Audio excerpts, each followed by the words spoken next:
അയോധ്യയിൽ പ്രാണപ്രതിഷ്ഠയ്ക്കായുള്ള ശ്രീരാമ വിഗ്രഹം തെരഞ്ഞെടുത്തു. കർണാടക സ്വദേശി അരുൺ യോഗിരാജാണ് വിഗ്രഹം നിർമ്മിച്ചത്. കൃഷ്ണശിലയിലും മാർബിളിലും തയ്യാറാക്കിയ രാംലല്ലയുടെ 3 ശില്പങ്ങളിലൊന്നാണ് പ്രതിഷ്ഠയ്ക്കായി തെരഞ്ഞെടുത്തതെന്ന് ക്ഷേത്രം ട്രസ്റ്റ് അറിയിച്ചു. വിവരങ്ങളുമായി ജിഷ്ണു കൃഷ്ണൻ ചേരുകയാണ്. ജിഷ്ണു, പ്രാണപ്രതിഷ്ഠയ്ക്കായുള്ള ഒരുക്കങ്ങളെല്ലാം പൂർത്തിയായി കഴിഞ്ഞു. ചില വിഗ്രഹവും തെരഞ്ഞെടുത്തിരിക്കുകയാണ്. ഇനിയുള്ള ചടങ്ങുകൾ, ഇനിയുള്ള കാത്തിരിപ്പ്.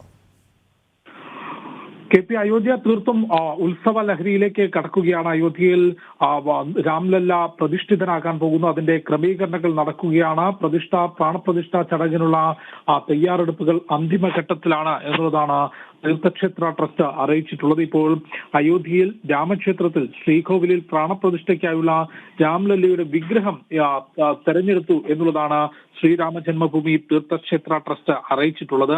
3 വിഗ്രഹങ്ങളായിരുന്നു അന്തിമഘട്ടത്തിൽ ട്രസ്റ്റ് പരിഗണിച്ചിരുന്നത്. ഇതിൽ മൈസൂരു സ്വദേശിയായിട്ടുള്ള ശില്പി അരുൺ യോഗിരാജ് തയ്യാറാക്കിയിട്ടുള്ള 51 ഇഞ്ച് ഉയരമുള്ള വിഗ്രഹമാണ് ഇപ്പോൾ പ്രതിഷ്ഠയ്ക്ക് വേണ്ടി ക്ഷേത്രം ട്രസ്റ്റ് തെരഞ്ഞെടുത്തിട്ടുള്ളത്. അരുൺ യോഗിരാജിനെ കൂടാതെ ഗണേഷ് ഭട്ട്, സത്യനാരായണ പാണ്ഡെ എന്നിവർ തയ്യാറാക്കിയിട്ടുള്ള വിഗ്രഹങ്ങളും അവസാന ഘട്ടത്തിൽ ട്രസ്റ്റ് പരിഗണിച്ചിരുന്നു. പിന്നീട് ട്രസ്റ്റിന്റെ തീരുമാനപ്രകാരം ഈ അരുൺ യോഗിരാജ് തയ്യാറാക്കിയിട്ടുള്ള വിഗ്രഹമാണ്, ശ്രീരാമ ഭഗവാന്റെ ബാലരൂപത്തിലുള്ള വിഗ്രഹമാണ് ഇപ്പോൾ പ്രതിഷ്ഠയ്ക്ക് വേണ്ടി തെരഞ്ഞെടുത്തിട്ടുള്ളത്.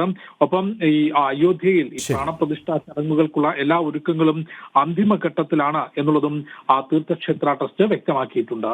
ജിഷ്ണുവാണ് ഡൽഹിയിൽ നിന്നും വിശദാംശങ്ങൾ നൽകിയത്.